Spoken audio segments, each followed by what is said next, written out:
एक वो रांडा रांडा किस वर्गा गुल्लू वर्गा और उसका गणी पछेता ब्याह हो गया।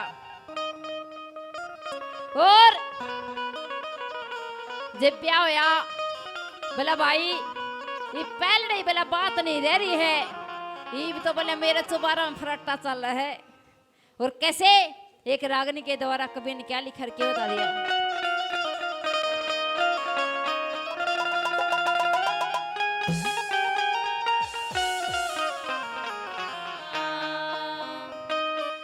और था घना सन्नाटा मेरे चुबारे में,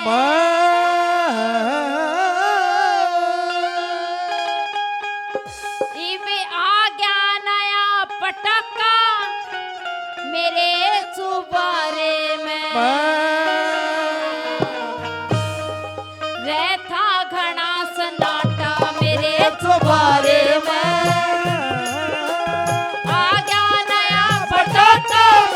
तुम्हारे में पायल की झनकार सुनने तरसू था, पायल की झनकार सुनने तरसू था। इब उठा रोज जनाटा मेरे चुबारे में, ओ उठता जनाटा मेरे चुबारे में। ओ चुबारे में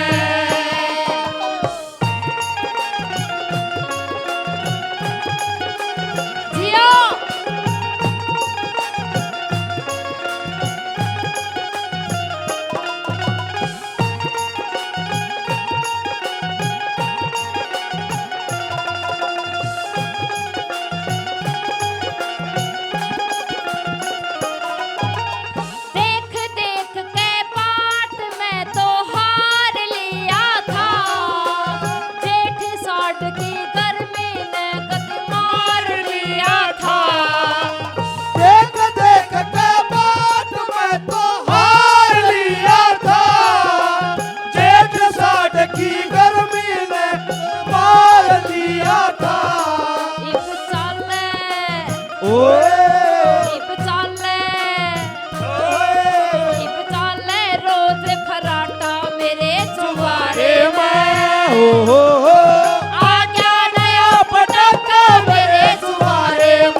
ओए होए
ओरे